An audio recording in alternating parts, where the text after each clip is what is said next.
Boa noite, meus irmãos. Já peço que abram suas Bíblias em 1 Pedro, no capítulo 3, no verso 6. 1 Pedro, capítulo 3, no versículo 6. Hoje é a terceira e última pregação sobre as mulheres.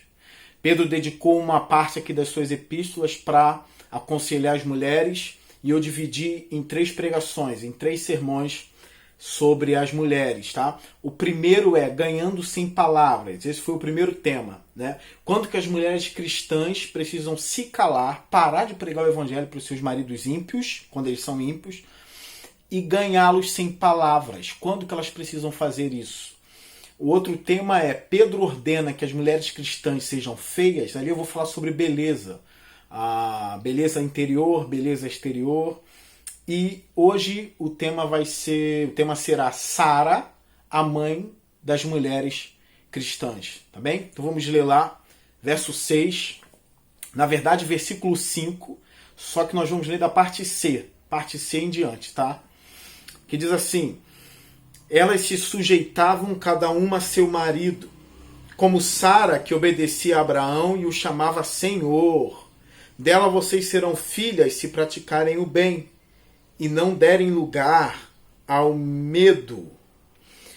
Pedro estava falando aqui dos enfeites que as mulheres santas do passado usavam. São enfeites interiores. Que enfeites são esses? Um espírito dócil, um espírito tranquilo. Pedro também ressalta aqui que as mulheres, essas mulheres do passado, as santas mulheres do passado, elas colocavam sua esperança em Deus. E então aqui ele entra num assunto polêmico e espinhoso, que a gente vai falar de novo um pouquinho sobre isso.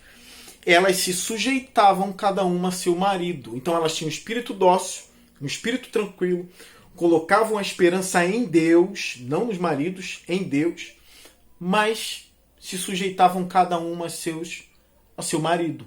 Tá bom? Então a submissão da mulher ao marido aqui, na verdade, é fruto de um espírito humilde, dócil, sereno, tranquilo. Então, isso é um empurrão para a sujeição. São virtudes que empurram as mulheres, essas virtudes empurram as mulheres à sujeição aos seus maridos, sujeição em amor, tá bem? Então, já que a gente vai falar mais um pouquinho desse assunto, que é espinhoso, eu já queria dizer aqui que existem algumas vozes dizendo: não se submetam a ninguém.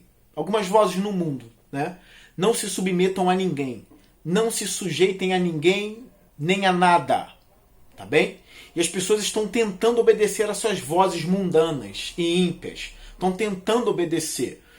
Mas quando elas tentam obedecer ou obedecem essas vozes, né, que dizem não se submetam a nada, mulheres não se submetam a maridos, funcionários não se submetam aos seus patrões, filhos não se submetam aos pais, não se submetam aos mais velhos, não se submetam a nada.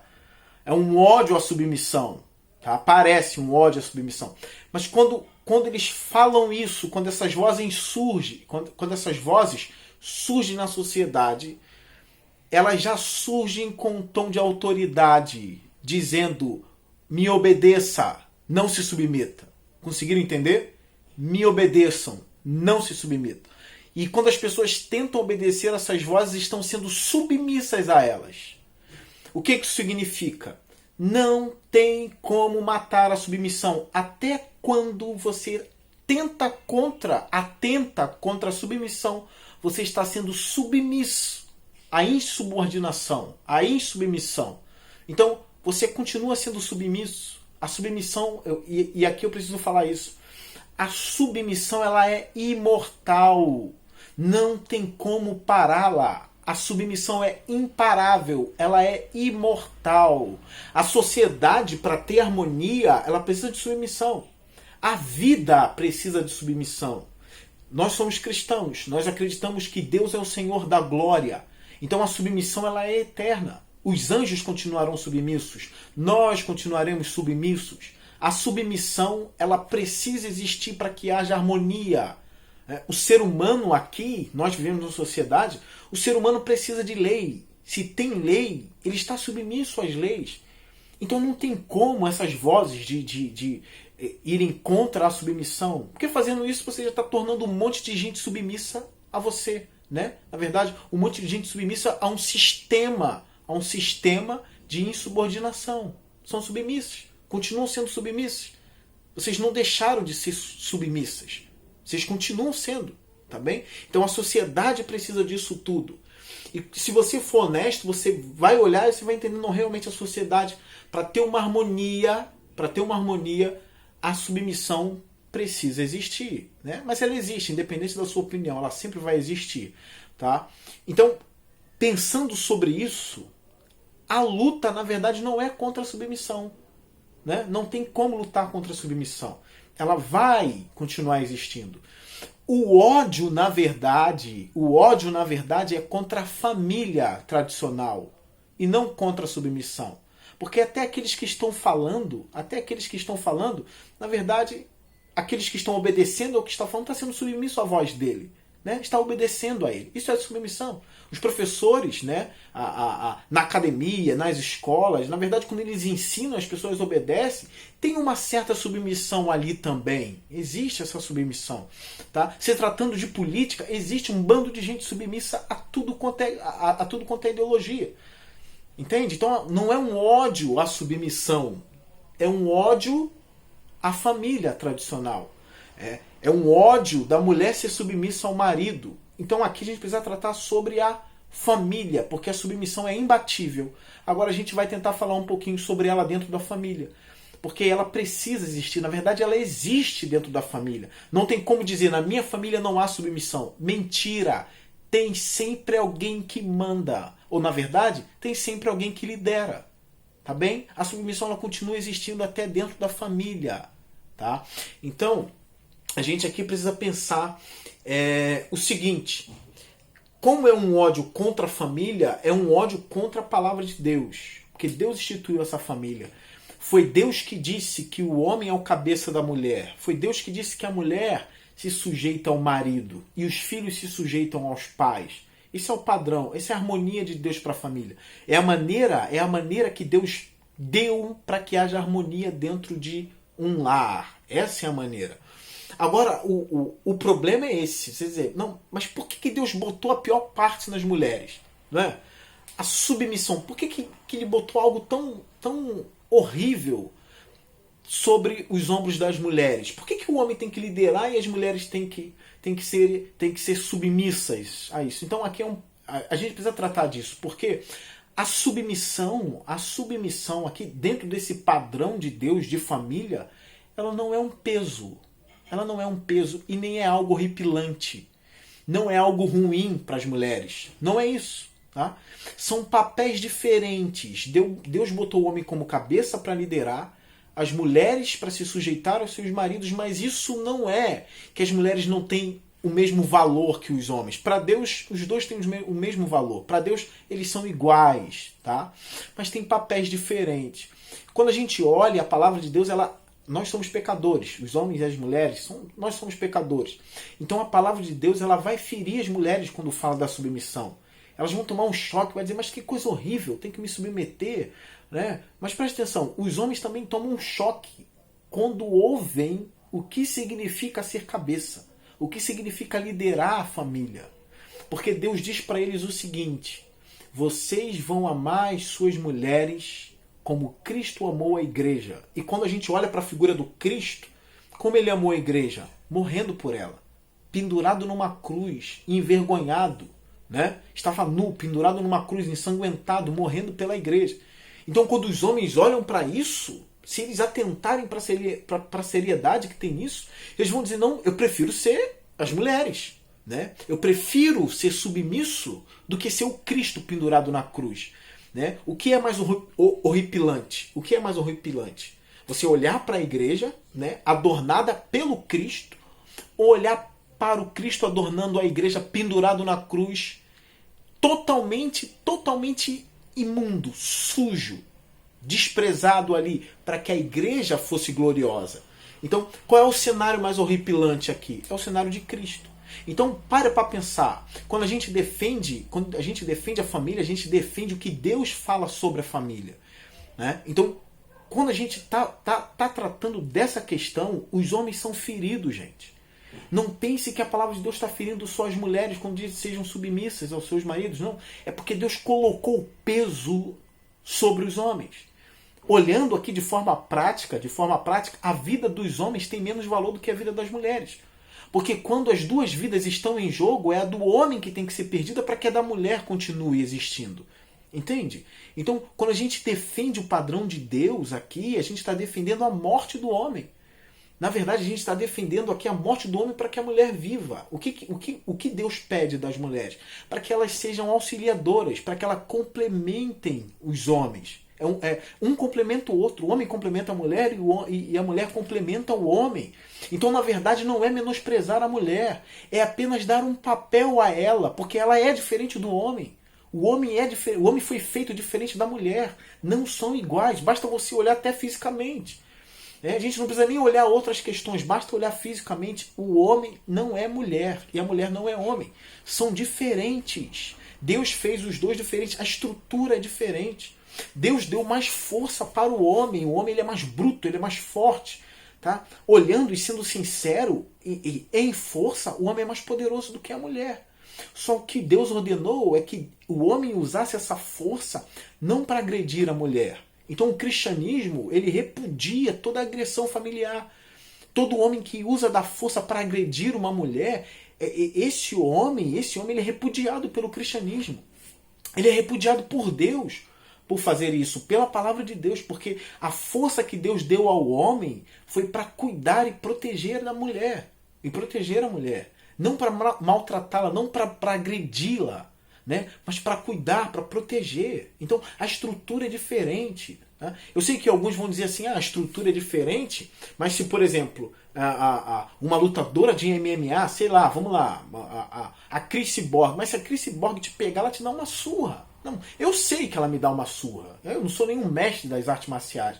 Ela mas não dá para comparar ela comigo. Você tem que pegar ela, que na minha opinião é a maior lutadora de todos os tempos, e colocar ela no ringue com o maior lutador de todos os tempos. Então você vai ver quem vai vencer. Por exemplo, você pega ela e põe para enfrentar um trator como John Jones ou como Francis Ngannou, que é um monstro. Ele vai matar a Cyborg dentro do ringue, né? Para que vocês entendam a linguagem. A estrutura é diferente. Deus deu mais força para o homem. Ele é de fato mais forte do que a mulher. Não significa que ele é melhor do que a mulher. Não significa que ele tem mais valor do que a mulher. Ele é diferente, é simplesmente isso.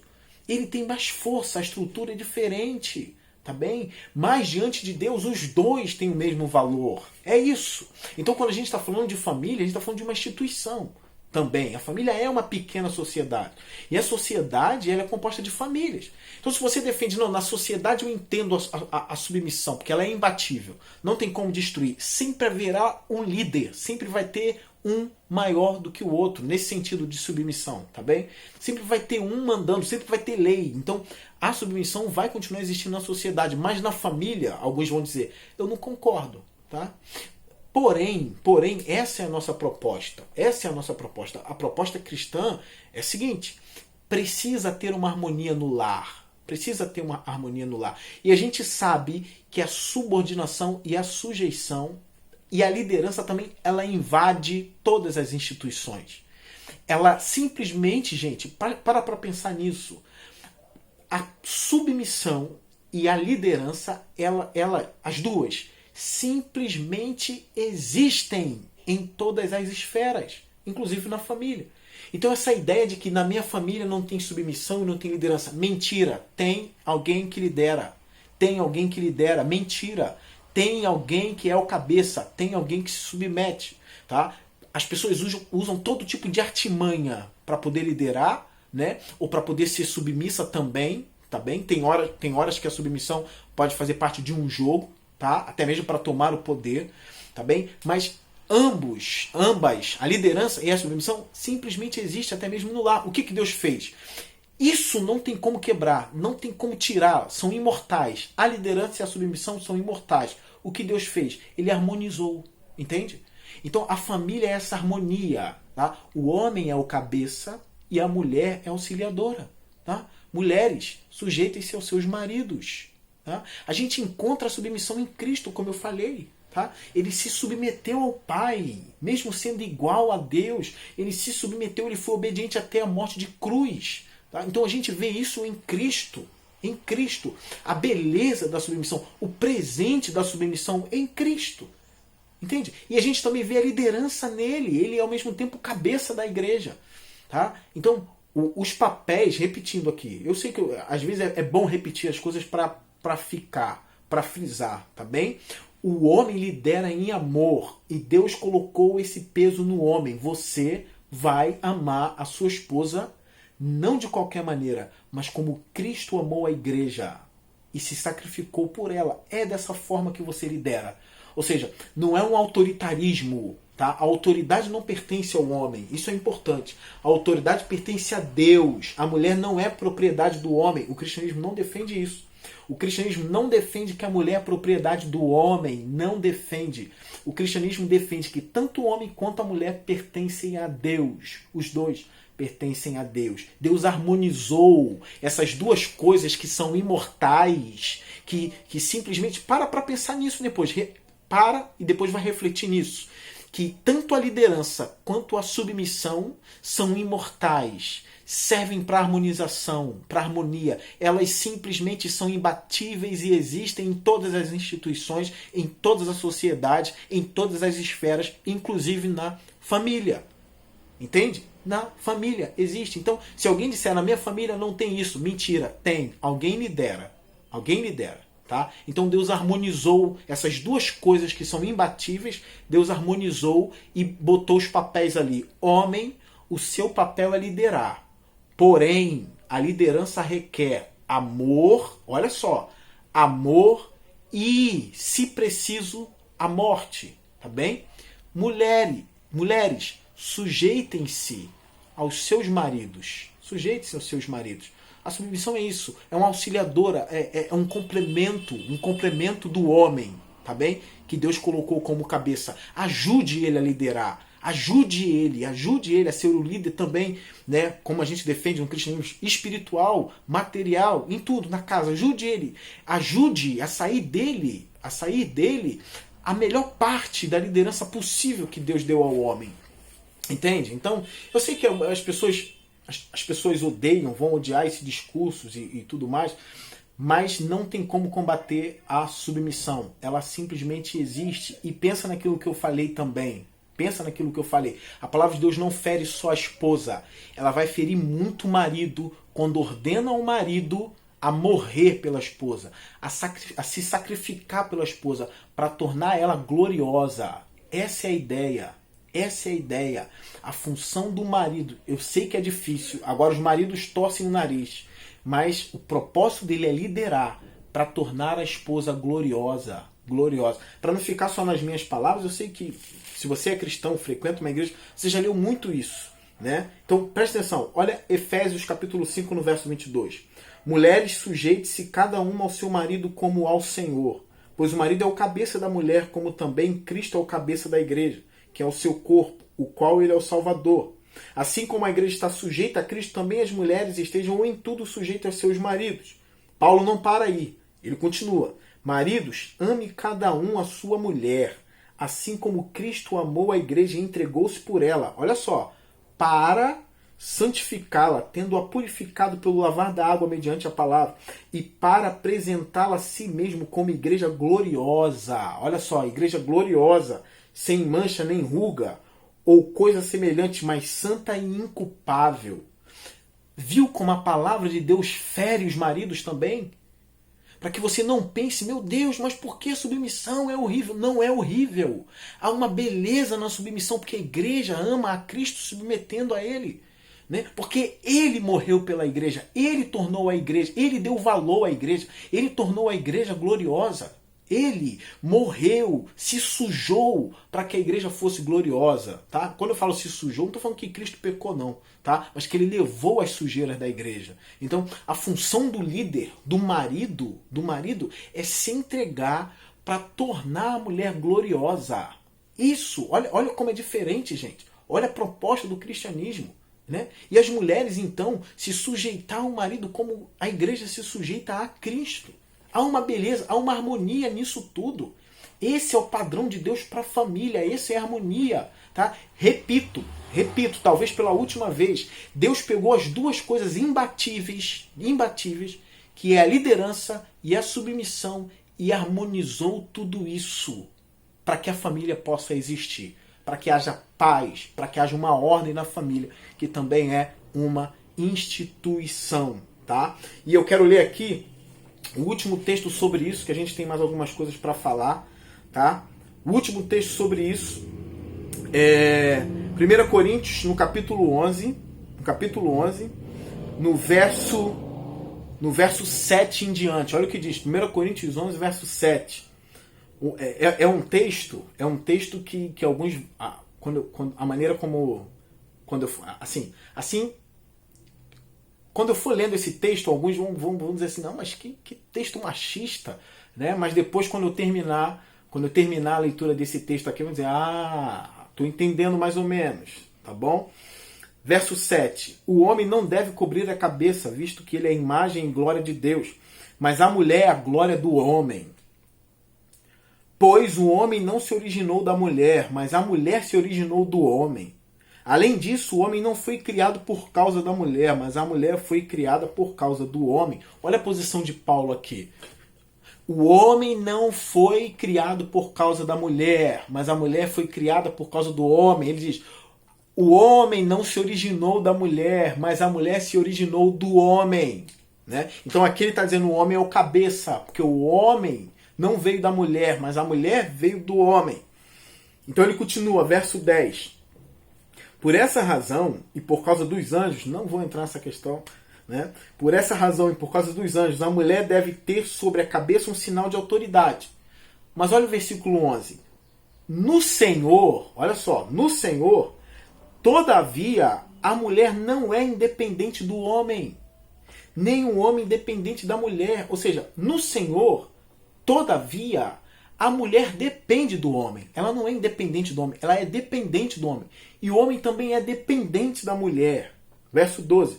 Pois assim como a mulher proveio do homem, que foi o argumento inicial dele lá, né? Não foi o homem que veio da mulher, hein? Foi a mulher que veio do homem. Mas agora ele diz assim, ele usou o todavia, né? No Senhor, todavia. Aí ele vem no verso 12. Pois assim como a mulher proveio do homem, também o homem nasce da mulher. Mas tudo provém de Deus.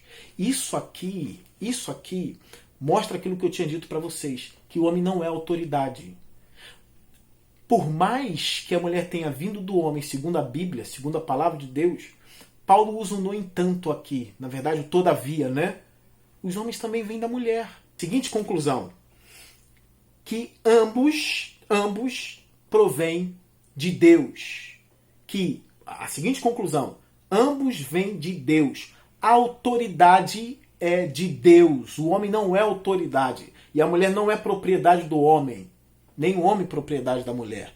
Os dois são propriedade de Deus. A autoridade é o Senhor. É por isso que a Bíblia fala, mulheres, sejam submissas aos vossos maridos no Senhor. Não é? Como ao Senhor. Maridos, amem as suas esposas como Cristo. Sempre tem o Senhor na história. Sempre tem o Senhor na história. Né? A gente continua aqui, né? Tinha mais coisas para falar, né, sobre isso, mas a gente precisa avançar aqui, senão a mensagem de hoje não acaba. Então aqui ele usa Sara como exemplo. Olha o verso 6. Como Sara, que obedecia a Abraão e o chamava Senhor, dela vocês serão filhas se praticarem o bem e não derem lugar ao medo. É por isso que eu digo, as mulheres cristãs aqui para Pedro são filhas de Sara. Né? A gente vê nas escrituras dizendo assim, por exemplo, João capítulo 8, a gente vê os fariseus dizendo, nós somos filhos de Abraão, filhos de Abraão, filhos de Abraão.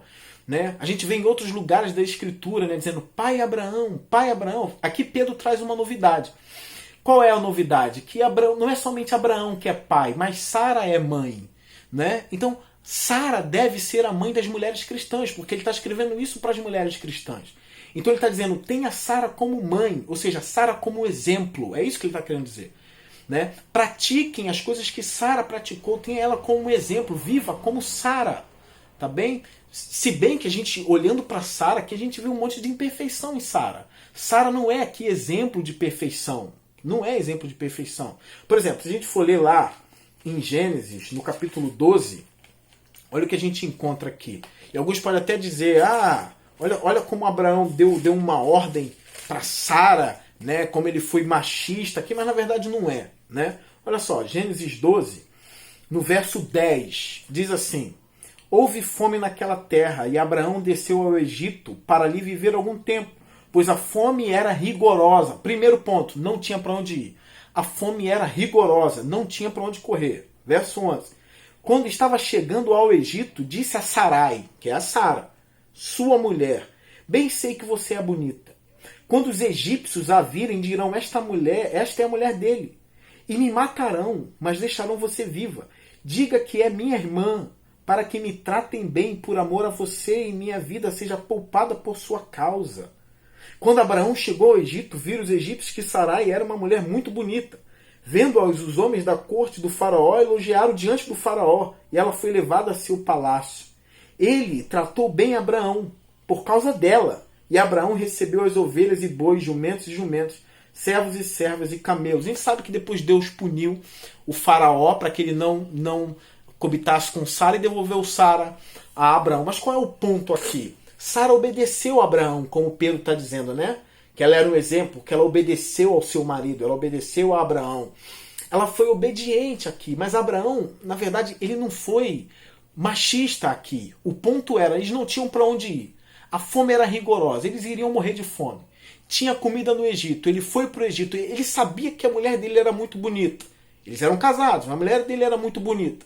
Ele sabia que iriam matar ele para ficar com a mulher dele. Então ele falou para Sara: Sara, você é muito bonita, Sara. Então diga que é minha irmã, né? Para que eles te levem e poupem a minha vida. Sara sabia que Abraão ia morrer. Qual era a escolha que Sara tinha? Né? Então ela obedeceu e foi leal ao seu marido nesse sentido. Ela ouviu a voz de Abraão, então ouviu a sabedoria de Abraão, ou morria de fome ou comia no Egito. Né? Até que Deus foi por eles ali. Né? Deus foi por eles ali. Então o que estava em jogo era a cabeça de Abraão. Abraão iria morrer. Né? E Sara obedeceu Abraão. A gente tem alguns exemplos também, alguns exemplos aqui que a gente vê as falhas de Sara, né? A gente vê as falhas de Sara. Por exemplo, no capítulo 16, e presta atenção nesse texto aqui, presta atenção.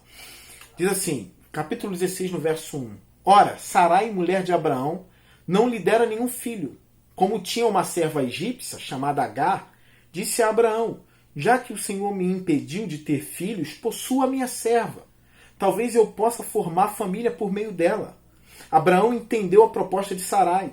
Quando isso aconteceu, já fazia 10 anos que Abraão, seu marido, vivia em Canaã. Foi nessa ocasião que Sarai, sua mulher, lhe entregou sua serva egípcia, Agar. Ele possuiu Agar e ela engravidou. Quando se viu grávida, começou a olhar com desprezo para sua senhora. Então Sarai disse a Abraão: caia sobre você a afronta que veio sofrendo.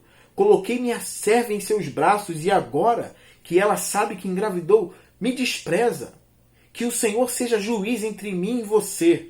Respondeu Abraão a Sara: sua serva está em suas mãos. Faça com ela o que achar melhor. Então Sarai tanto maltratou Agar que esta acabou fugindo. O que a gente vê aqui? Presta atenção. Em nenhum momento a gente vê Abraão tratando Sara como sua escrava. Mesmo a Bíblia deixando clara que ela era obediente e submissa a Abraão.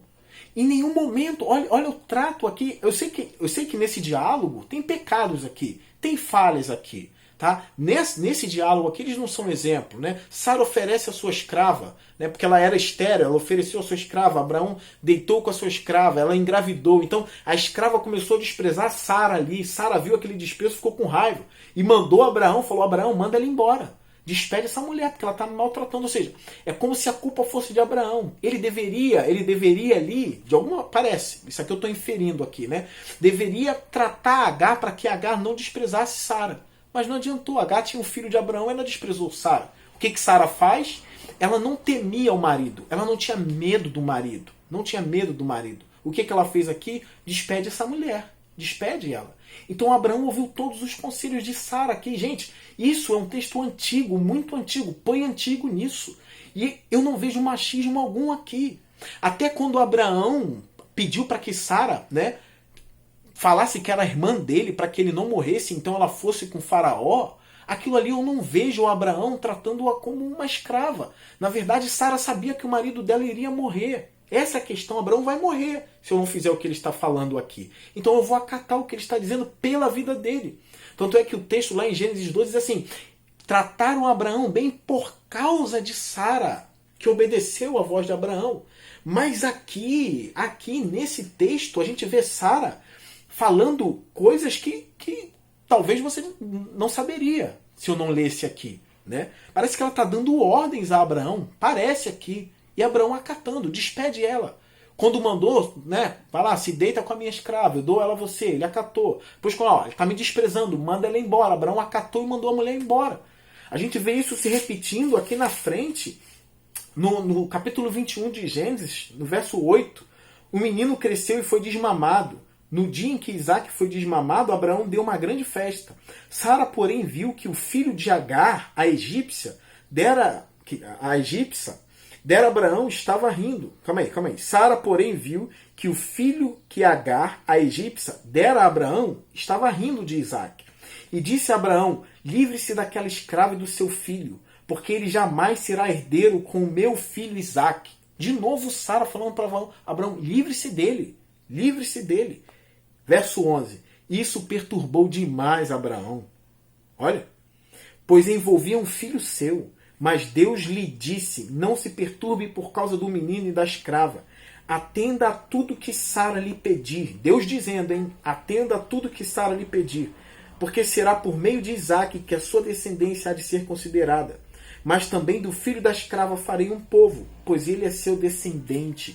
Então Deus fala para Abraão: ó, dá ouvido a tudo que Sara está te dizendo. Por mais, gente, que a gente saiba que isso aqui é uma narrativa, que tem falhas na narrativa, que há pecados, que Sara era pecadora, Abraão era pecador. Por mais que a gente saiba de tudo isso aqui, Sara estava resguardando o filho da promessa, né? Ela estava sendo obediente nesse sentido. Por mais que ela tivesse uma birra com Ismael, que era o filho da escrava, que era Agar, né? Mas de alguma forma ela estava defendendo a promessa ali, né? Ainda que seja de forma falha. E falando com Abraão de novo, despeça. Abraão ficou perturbado com aquilo, né? Mas o Senhor vai: ouve Sara, ouve tudo que Sara está te dizendo. Tá? Então a mulher pode aconselhar o marido, a mulher pode enxergar coisas que o marido não está ouvindo. Tudo isso está nas Escrituras. Onde está aqui Abraão tratando Sara como escrava na Bíblia, num texto antigo como esse? Onde está ele mandando Sara calar a boca e fazer o que ele quer?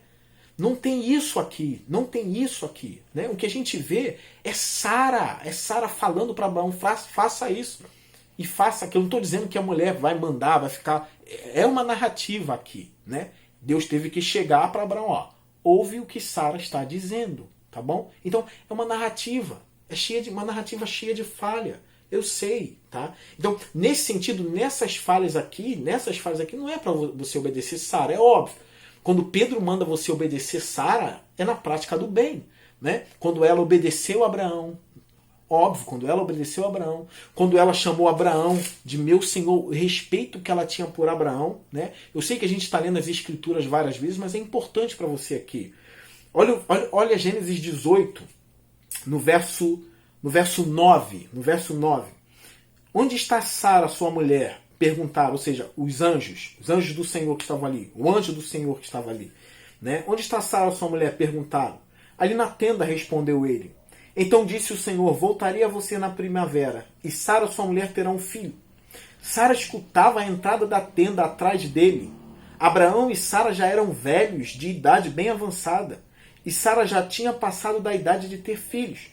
Por isso riu consigo mesma quando pensou: depois de já estar velha e meu senhor já idoso, ainda terei esse prazer? Olha como ela fala de Abraão, gente, escondida na tenda. Olha como ela fala de Abraão, né? Depois de já estar velha e meu senhor já idoso. Esse é o respeito que Pedro está dizendo que ela tinha. Por mais que ela tivesse, né, defendido Isaac ali, batido de frente com Abraão, dizendo: expulse a escrava, né? Por mais que ela tenha feito tudo isso, mas olha o respeito que ela tem por Abraão aqui. O meu senhor já é idoso. né? O meu marido, o meu esposo, o meu Senhor. Né? Como os estudiosos dizem, que tem um texto apócrifo, né, histórico chamado Testemunhos ou Testamentos de Abraão, se eu não me engano, né? Testamento de Abraão, onde ele mostra Sara de novo chamando Abraão de meu Senhor. Entende? Então olha o respeito que ela tem. Então provavelmente são a esses textos aqui que Pedro está se referindo quando diz que Sara chamou Abraão de Senhor. Não é que ele está mandando você chamar seu esposo se Senhor, não Senhor, né? Mas é uma forma de respeito aqui. Está dizendo que a mulher respeita o marido, ela tem um respeito enorme pelo marido. Né? A mulher não deve desrespeitar, falar mal do marido, entende? Desprezar o marido. Isso aqui é um exemplo de respeito. O meu Senhor já é idoso. Chega a ser bonito isso aqui, né? Então, para de dizer que os homens tratam as mulheres, né? Que a Bíblia ordena que os homens tratem as mulheres como escravos. A gente vê que Abraão não tratava Sara assim. A gente vê nas discussões deles dois como era. Eu estou falando de um texto antigo, eu repito isso aqui. E agora, aqui, mesmo depois das discussões dele, a gente vê Sara dizendo, meu Senhor já é idoso, será que eu vou ter esse prazer? Então quando a gente vai no texto aqui que fala da morte de Sara, aí a gente vê o amor que Abraão tinha por ela, que é Gênesis 23. Sara viveu 127 anos e morreu em Kiriat Arba, que é Hebron, em Canaã. E Abraão foi lamentar e chorar por ela. Entende? Ela viveu 127 anos, ao invés de Abraão dizer assim, ainda bem que essa mulher morreu, 127 anos, já passou da conta. Não, ele tinha um respeito, ele tinha um amor por Sara. Que quando ela morre, mesmo com 127 anos, ao invés de dizer já foi tarde, ao invés de dizer isso, a Bíblia fala, e Abraão foi lamentar e chorar por ela, pela sua amada companheira. Entende? Então, isso aqui é harmonia, isso aqui é o amor, o complemento de Abraão e Sara. É por isso que Pedro está dizendo, sejam filhos e filhas de Sara. O grande homem Abraão chorou por ela, lamentou pela morte dela, porque era companheira dele. Então sejam filhas de Sara. Olhem para a vida de Sara, os erros, os acertos de Sara. Olhem para o exemplo desta mulher que a Bíblia chama de santa aqui, mesmo com os pecados dela, hein? Mesmo com os pecados dela, com as falhas dela, a Bíblia chama ela de santa. Então, que vocês tenham Sara como a mãe de vocês. Né? Que as mulheres cristãs possam olhar e ter Sara como mãe. Né? E para encerrar aqui, quando diz assim, na parte C do verso 6, né? Se praticarem o bem, ou seja, dela vocês serão filhas se praticarem o bem e não derem lugar ao medo. Alguns estudiosos vão dizer aqui que talvez o medo, não dar lugar ao medo, é ter a coragem de Sara, que entrou nessa aventura com Abraão, né? Saiu da terra dela junto com Abraão para uma terra que não via, passou por todas as aventuras. Abraão entrou em guerra, Sara estava com ele, né? Teve a questão do quase sacrifício de Isaac que Deus interrompeu, entende? Do quase sacrifício de Isaac que Deus interrompeu ali e tudo mais, né? E ela não temeu e foi com Abraão. Mas outros estudiosos podem dizer que isso aqui é Pedro dizendo, não temam ao marido de vocês, né? Como estudioso aqui da cultura e da história do Novo Testamento, que é o Craig Kinnear, que eu já citei esse livro para vocês aqui, né? Ele diz assim, o concílio de Pedro é prático. Ele não é tão duro quanto provavelmente soa em muitas de nossas culturas hoje. Ainda que os códigos domésticos dos filósofos muitas vezes enfatizassem que a mulher precisava temer o marido, além de se submeter a ele, Pedro discorda. Ou seja, mesmo tendo esses códigos, né, de que as mulheres precisavam ter medo do marido, é por isso que é importante conhecer um pouco da cultura da época. Então esse estudioso diz que isso fazia parte da época, que as mulheres, além de se submeter, deveriam ter medo do marido. Mas Pedro discorda. Pedro está dizendo que não deem lugar ao medo. Não deem lugar ao medo. Sara não tinha medo de Abraão. Ela respeitava Abraão. Ela amava Abraão. Mas ela não tinha medo dele. Né? Quando teve que aconselhar, quando teve que falar, quando teve que conversar, ela fez sem medo, entende? Então, aqui eu quero fechar dizendo para vocês, né, nessa parte do medo aqui, eu sei que essas mulheres viviam numa cultura diferente, né, viviam numa cultura diferente, elas poderiam até ter medo, né, era algo diferente. O cristianismo foi redimindo tudo, graças a Deus por isso. Pedro, quando ele diz aqui no verso 13 do capítulo 13, diz assim, quem há de maltratá-los se vocês forem zelosos na prática do bem? Todavia, mesmo que venham a sofrer porque praticam a justiça, vocês serão felizes, ou seja, bem-aventurados. Não temam aquilo que eles temem. Não fiquem amedrontados. Antes, santifiquem Cristo como Senhor em seu coração. Então, não é para essas mulheres terem medo do marido, né? Não é, para nada. Eu quero pegar esse princípio aqui, né? O que Pedro está dizendo, não temam. Ou seja, santifiquem Cristo no coração de vocês. Santifiquem Cristo, como ele já tinha dito antes, né? Que a esperança estava no Senhor. No Senhor. E eu sei, e eu creio, que as mulheres que santificam Cristo no coração, elas são as mais fortes dentre todas as mulheres. Porque o Senhor dela é Cristo, a rocha dela é Cristo. Então separem o trono de Cristo no coração de vocês e não temam. Vão em frente, que a esperança de vocês estejam em Deus. Eu espero que vocês tenham aprendido pelo menos alguma coisa aqui e que a alma de vocês tenha sido edificadas por esses conselhos de Pedro às esposas. Sejam filhas de Sara. Deus abençoe vocês.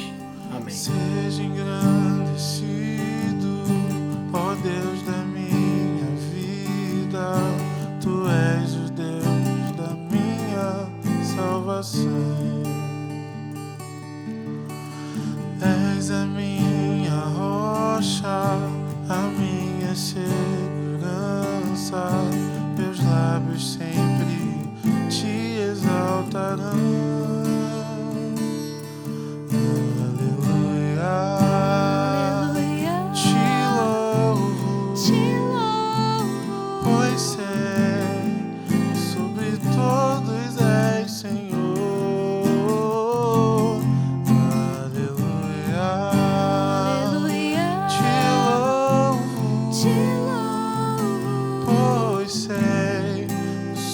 Todos és Senhor. Seja engrandecido, ó Deus da minha vida.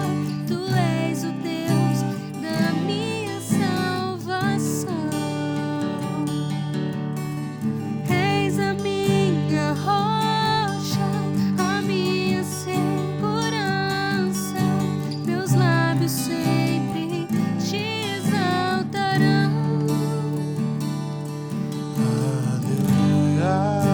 Aleluia, te louvo, pois sei, sobre todos és Senhor.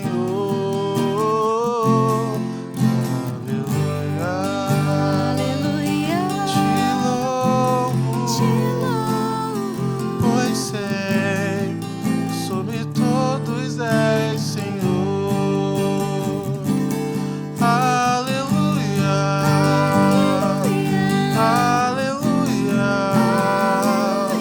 aleluia, louvemos ao Senhor. Aleluia, aleluia, aleluia, louvemos ao Senhor. Aleluia, aleluia.